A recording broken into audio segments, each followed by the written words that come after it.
Hello ma'am, you can start. We are live.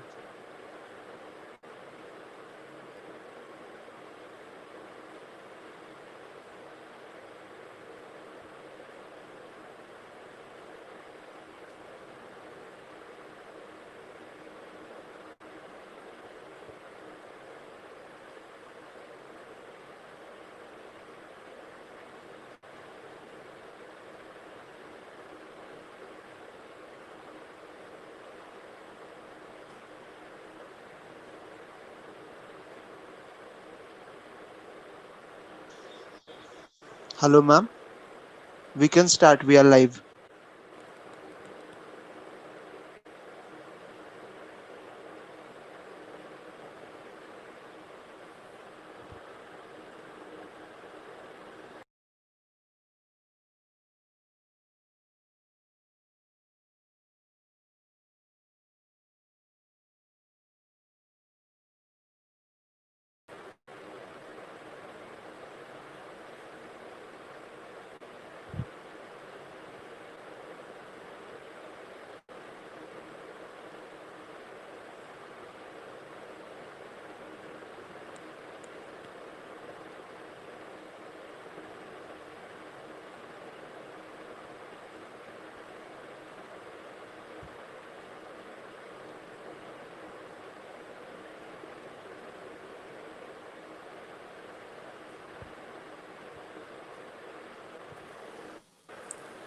Dr. Shah, you can please start with your introduction. Hello, I'm Dr. Deepa Shah. I'm a senior consultant radiologist at CIMS Hospital. I do all sort of diagnostic radiology, but my main interest is cardiac imaging. And I've taken a training fellowship from the Cleveland Clinic, Ohio, USA for the same.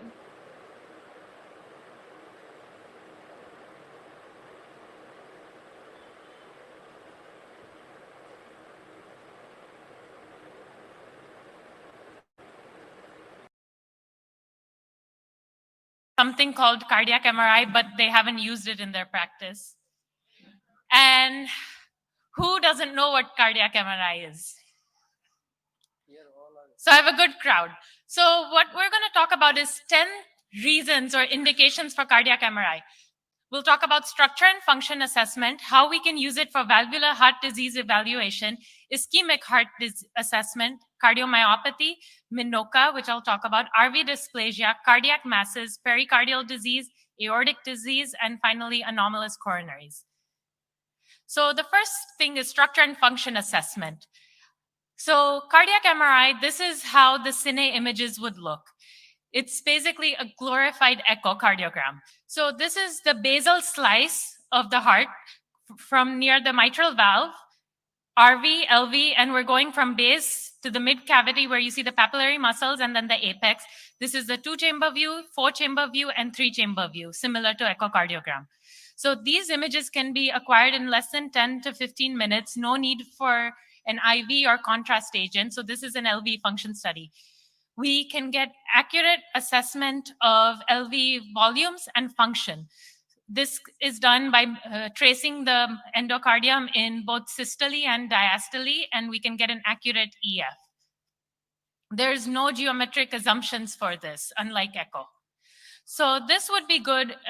We can do the same thing for RV as well. So this would be good in patients where you get a different EF every time you scan them, or you don't have good image quality, or there's concern if they need more testing because there's a cardiomyopathy. Second thing is valvular assessment. Let's take an example of mitral regurgitation assessment by echo and quantifying. You could look at color and call this mild, moderate, severe, or you could try to quantify it with numbers. How many ml and how much regurgitant fraction is there? Who wants to do all these calculations? So much chance of error. So how do we do it in cardiac MRI?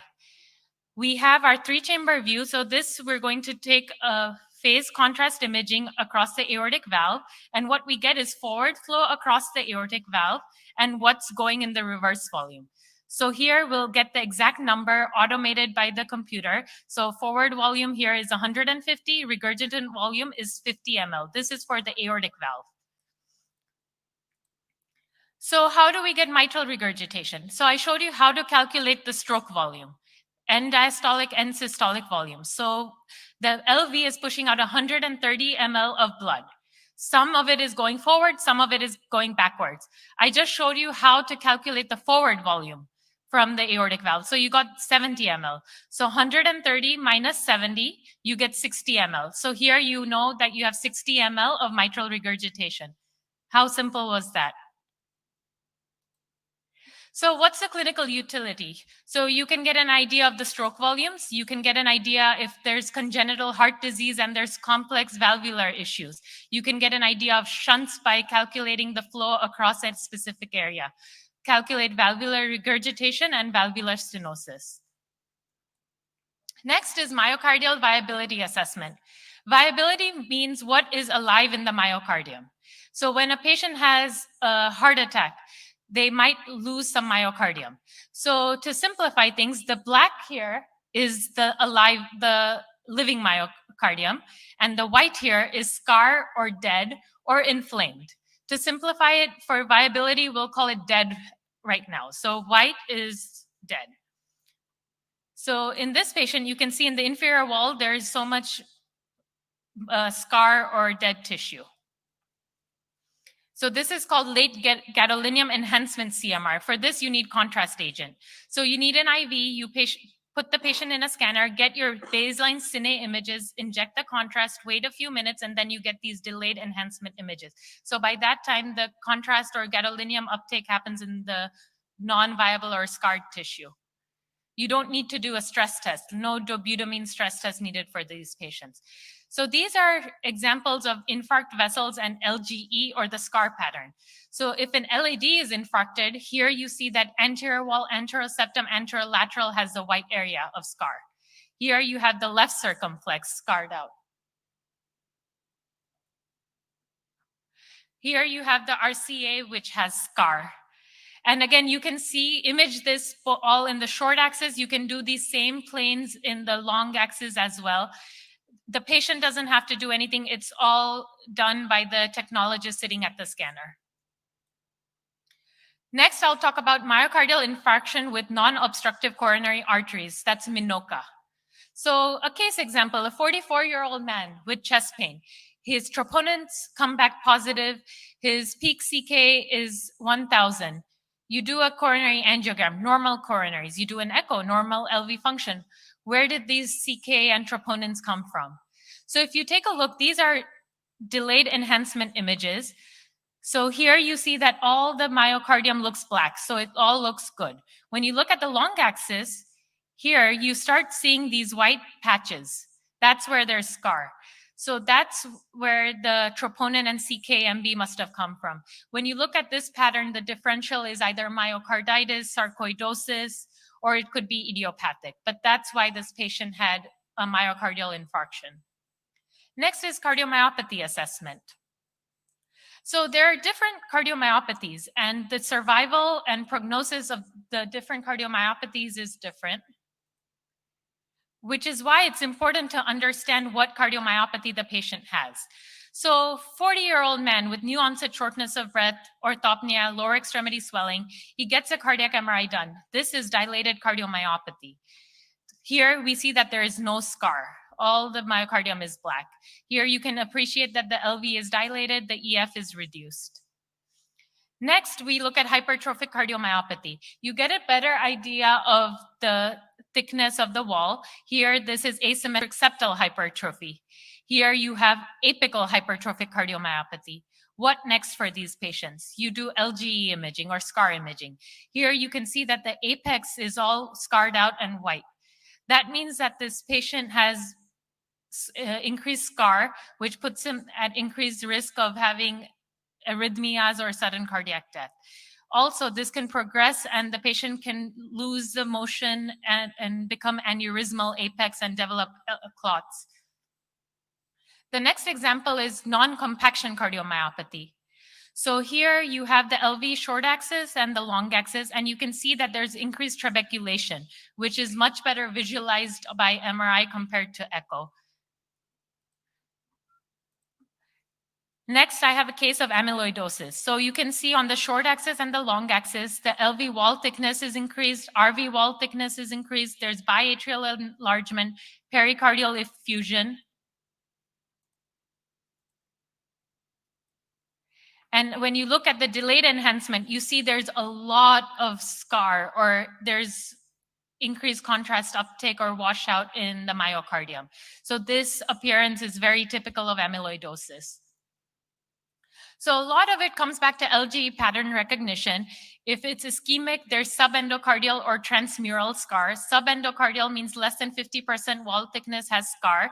That means it's likely viable. Transmural means more than 50% of the myocardium is involved with scar, mostly non-viable.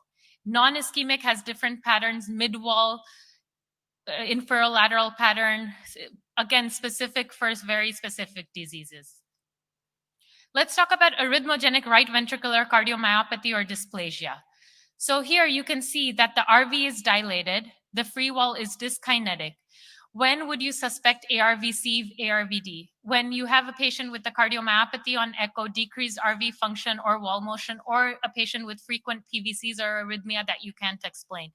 You can get this kind of imaging for cardiac MRI and get a better idea of the RV. You can get an exact idea of the volumes, EF, and wall motions.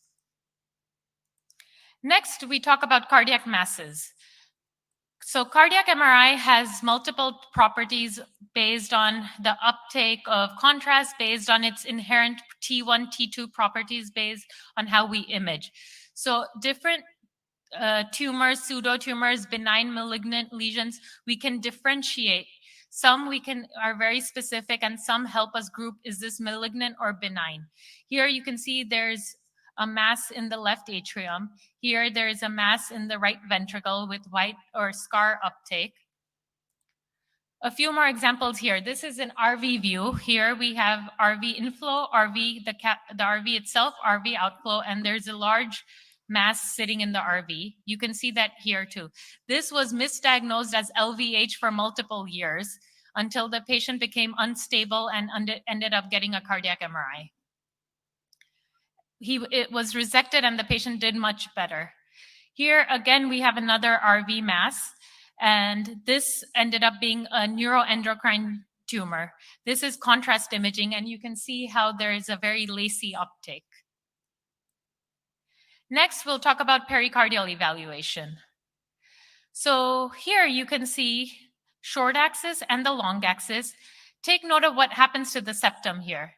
There's diastolic septal bounce. There's some pericardial effusion. This is the delayed hyperenhancement imaging, or the gadolinium imaging. You can see here that the pericardium is thick and lights up. You normally don't see the pericardium well on MRI. So this delayed hyperenhancement suggests that there's active inflammation, which suggests pericarditis. And this septal bounce here suggests constrictive physiology. So this was effusive constrictive pericarditis. So again, same condition, 40-year-old man, shortness of breath, swelling in legs, chest pain. How would you have differentiated this with echo? So knowing that there was inflammation of the pericardium, he was treated with 3 months of anti-inflammatories and everything resolved. You no longer see the septal bounce. He did much better. Next, we move on to aorta evaluation. So while injecting contrast, if we do the MRA sequence, we can get an MR angiogram. So here you can see that there's significant atherosclerotic disease. You can see the lumpy, bumpy appearance of the aorta. On this image here, you see the dissection flap. It's a type B dissection. You can see the dissection flaps very well. If you do this with cine imaging, you can see the mobility of the flaps as well. And this here on the right is a non-contrast image. And this is contrast image. So the last indication, anomalous coronary artery assessment. So this by no means cardiac MRI is a gold standard for anomalous coronaries. Angiogram or CTA would be the first line test for this. But with MRI, there is no contrast, no chance of injury to the kidneys from the iodine contrast, and no radiation. So this would be good for young patients, female patients who come in with chest pain and you have this concern for anomalous coronaries, or you end up doing an angiogram, but you now want to know the root and the relation. So this is the aorta and this is the pulmonary artery. And you can see that how the course is between the pulmonary artery and the aorta. Again, you see that here as well. Here you see that there is a common origin of the right and left coronary. So these are the images we can get. And again, these are non-contrast without gadolinium. It's just special sequences. So going back to CMR scan and the indications, I call it a one-stop shop.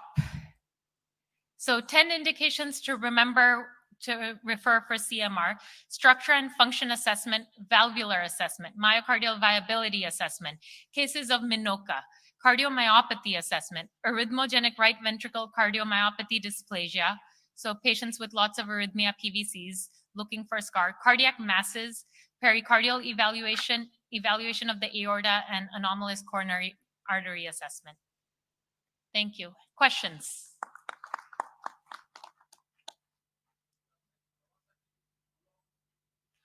That would be difficult because, again, you can't see the spatial resolution is not as good as CT.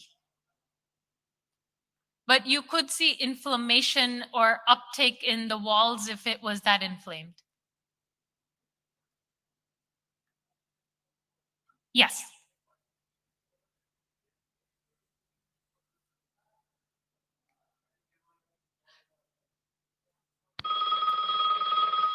So the question was, all of these things can be done by echocardiogram. Why would we recommend a CMR? So it comes back to cost and benefit. It's a much more costlier test. But when would you do it? For structure and function, if you don't have good image quality in echo, if you're sending this, if you're calling the EF 40% today, you repeat an echo, now you're confused. Is it 50 or is it 30? You're not sure. You repeat it again. So you just did 3 echoes. You might do a 4th because, you know, you're not sure what you're seeing. That's a patient you can send to get an exact EF assessment. There's no assumptions. It's not a visual estimate. It's very mathematical. So that's a case. For valvular assessment, you're seeing a patient, you do an echo, you see mild mitral regurgitation. But the patient's very symptomatic. The LV looks dilated. Or you could say the same for aortic regurgitation. Things are not adding up. If things don't make sense, that's when you want to send them for a cardiac MRI. It will help reclassify your patient, assess the etiology. So is this not really mild? Is this more severe? Would this patient benefit from early surgery? Or you see severe, but something doesn't make sense. Then you can send them for an MRI, get an exact number, and you can reassure the patient that, no, this is not severe, you don't need surgery. So that way you're saving costs to the patient of, you know, preventing surgery, or you're helping the patient get early surgery and improving outcomes. You think about cardiomyopathy assessment.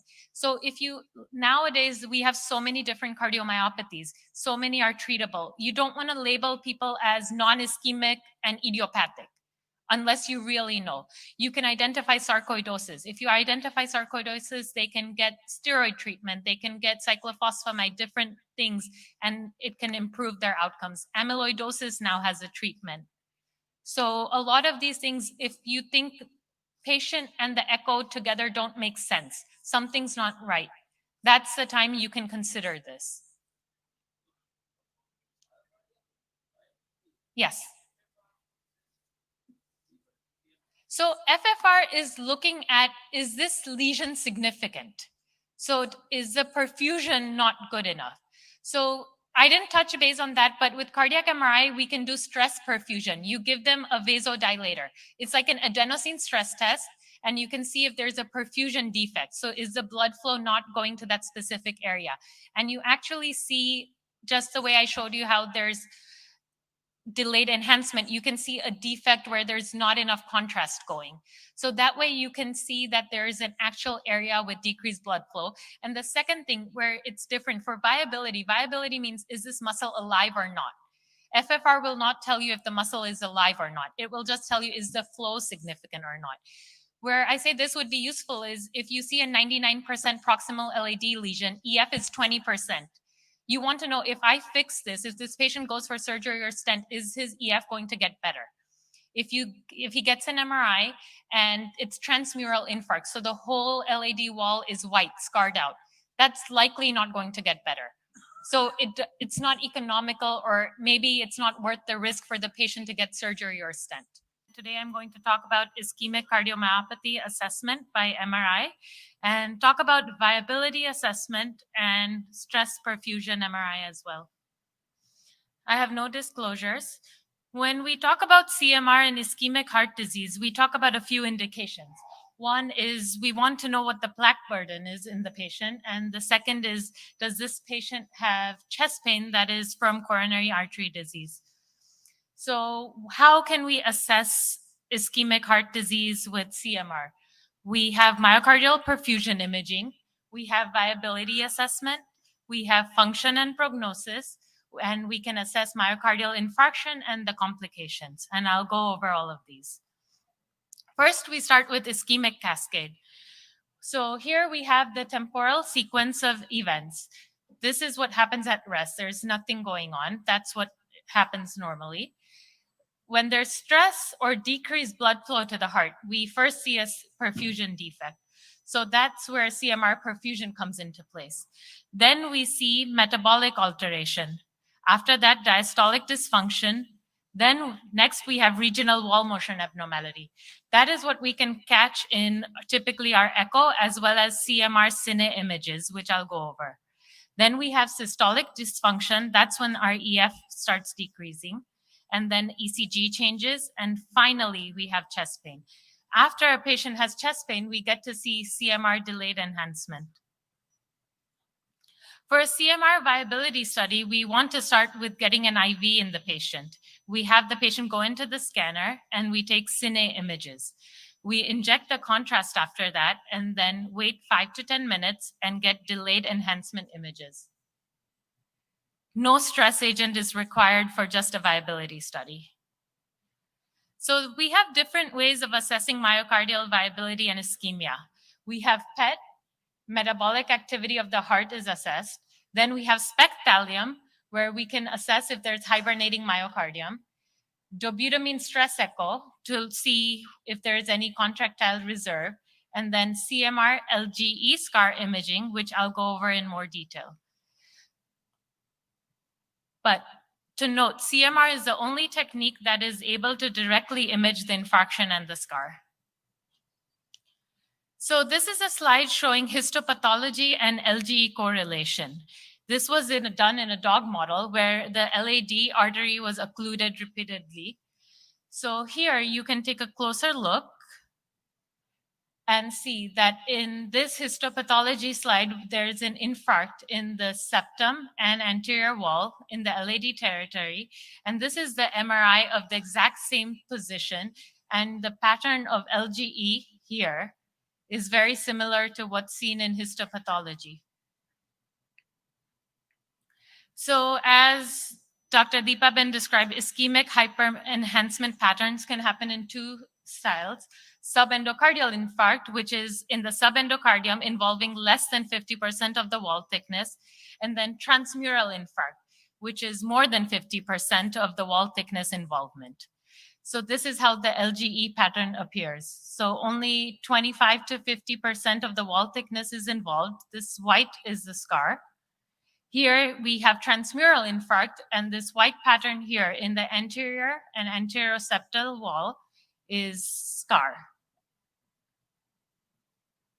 So let's go over a case. We have a 40-year-old man with history of hypertension, diabetes, hyperlipidemia with typical anginal symptoms over 1 year. Let me play the video again. Which coronary artery artery has significant disease for this patient? So there's wall motion in the anterior wall, the septum, and also here in the anterolateral wall. So does this patient have LAD disease, right coronary, left circumflex, or diffuse coronary artery disease? On LGE imaging, there's delayed enhancement extending from the anterior wall, anteroseptum, inferoseptum, as well as inferior wall in the basal segment. And towards the mid, it's also extending to the inferolateral wall.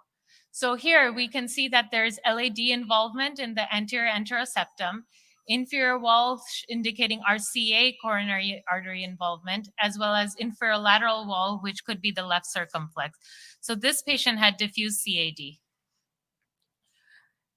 MRI is very good in differentiated ischemic versus non-ischemic cardiomyopathy based on the pattern of subendocardial and transmural infarct. So chronic heart failure due to ischemic etiology almost always is associated with CAD pattern of LGE. This is another case. 65-year-old woman with typical angina gets a coronary angiogram, which shows a single vessel disease of the LAD, proximal stenosis of 90 to 99%. What would be the best next step of management for this patient? Just medical management? Refer for a stent to the LAD? Refer for a bypass surgery? Or do you need more information?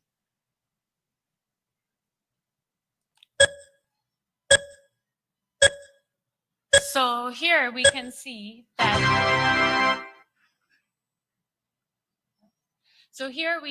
that their EF is reduced. There is transmural scar in the anterior wall as well as the anteroseptum. Transmural means that this LAD area is not viable and the patient would not necessarily benefit from a stent. So that's where transmural extent of hyperenhancement is inversely related to the likelihood of improvement of the wall motion. So for example, if a patient has no delayed enhancement, there's 80% likelihood that their wall motion will improve. And if the patient has more than 76%, it's more than likely it will not improve. Another case, a 72-year-old woman presents to the emergency room with chest pain, shortness of breath, history of hypertension, diabetes on insulin, negative troponins, negative BNP. Abnormal EKG with Q waves, ST changes. Here we have our cine images by MRI, which show that there is a wall motion in the inferior wall. Here we have delayed enhancement of the inferior wall, which shows RCA distribution. This is stress MRI, where we inject a vasodilator, stress the patient, and inject contrast. Here you can see that there's also a defect in the inferolateral and anterolateral walls, which indicate that there's also circumflex involvement. So the angiogram for this patient, the LAD had total occlusion, but it did have significant collateral supplying it. Left circumflex also had significant lesions, and RCA also had a total occlusion. But because of the collaterals, there was flow to the LAD, and only the left circumflex area had decreased blood flow or ischemia on stress. So another case, a 71-year-old man with known 3-vessel disease, but lost to follow-up. He had worsening symptoms for 8 months and came to the hospital 8 times in the last 8 months. This is his angiogram, severe 3-vessel disease, total occlusion of the RCA. LAD had sequential 80-90% lesions, and also the left circumflex had severe lesions. There were collaterals from the LAD to the RCA. These are the short axis stacks. You can see that the patient has almost less than 20% ejection fraction with lots of wall motion abnormality. There's also some MR, there's LV dilatation. What do you think the late gadolinium enhancement will show? Will the myocardium be viable or non-viable? Should we do something for this patient? So surprisingly and interestingly, this patient only had infarct, these white portions, in the anteroseptum, inferoseptum, in the mid walls, and no other scar. What we also found was that there was an LV thrombus that you can see here.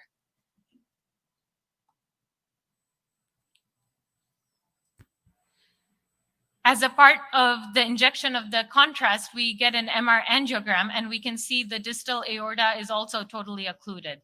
So what would be the best step for this patient? He has viable myocardium, but he has significant disease. Ultimately, this patient did undergo revascularization with stents, with support from a device, Impella device, and ECMO. And the last case I have here is 65-year-old man with ischemic cardiomyopathy, LVEF 35 to 40%, with a history of bypass 6 months ago, atrial fibrillation with worsening dyspnea. So this is a cine image 4-chamber view. And here you can see that in the ventricular septum, there's a defect. In the short axis view, you can see more clearly that there's a defect of VSD with a contained aneurysm. This was a complication of the patient's MI and bypass surgery. So we could catch this late complication in MRI as well. So going back to MRI and ischemic heart disease, we can do myocardial perfusion, the stress imaging. We can look for viability. Is there going to be benefit of revascularization in the patient? We can look at the LV function and get an idea of prognosis, as well as look at the extent of myocardial infarction and complications. And again, a slide where we can differentiate where ischemic versus non-ischemic. Both have their own specific patterns to help recognize. So the advantages of MRI: no image quality limitations from body habitus like we see in echo. There's no radiation or nephrotoxic contrast. The gadolinium does not harm the kidneys. You can obtain identical slices at each stage. You can see direct scar assessment with delayed enhancement imaging and differentiate viable versus non-viable myocardium. Thank you. This is my team at Houston Methodist.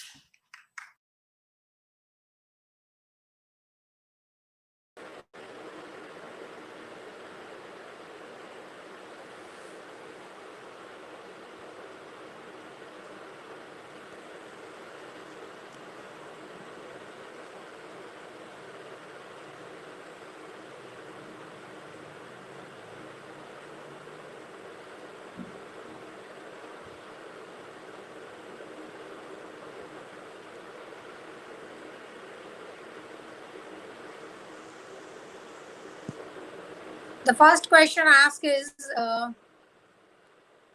how is the cardiac MR helpful to the physicians over other imaging tests? So, as we all know, echo is the first modality of choice. When patient with the breathlessness or chest pain come to the physician, they would like to know what the ejection fraction is. And they will get the rough idea by doing echo, what it is. But MR, as we rightly know, that is more accurate and specific as far as the ejection fraction is concerned. Second thing, the physician would like to know whether whatever the symptoms are is because of the coronary origin or non-coronary origin. And again, coronary angio is the first modality of choice. But when there is a lesion which is intermediate, they would like to know what percentage of the myocardium and what has been involved and what is the extent of the involvement. So like if myocardium is viable, more of a viable, then we can go ahead with the angioplasty or some sort of surgical intervention. But if there is transmural hyperenhancement and if myocardium is not viable, then no point going for any sort of intervention. And these are the patients who are the candidate for the cardiac transplant. So like this is the difference, and this the physician would like to know.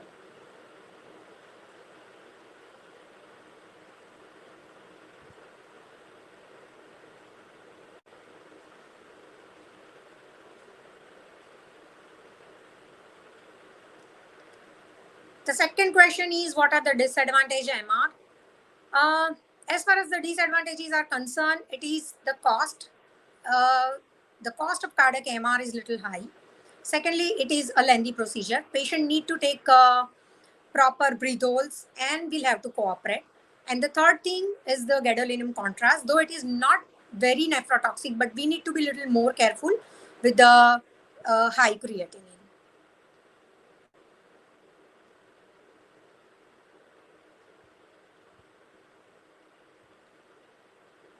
The third question is, what are the recommendations while using cardiac MR? As far as recommendation is concerned, we will have an idea about the myocardial viability, but we cannot do the cardiac MR in patient with cochlear implants or aneurysmal clips, or patient has very high creatinine. Otherwise, as far as the recommendation is concerned, we can go for main recommendation of the cardiac MR is to look for the myocardial viability. This is the information which we will get most accurately by the cardiac MR and not by any other imaging modalities. Like we can take echo or CT or something else, some other investigations.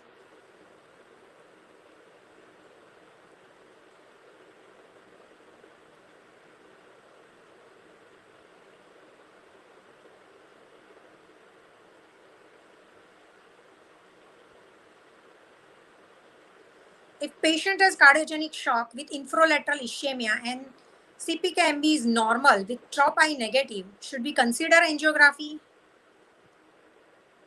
I guess this is the question which a clinician or the cardiologist can answer in a better way rather than a radiologist.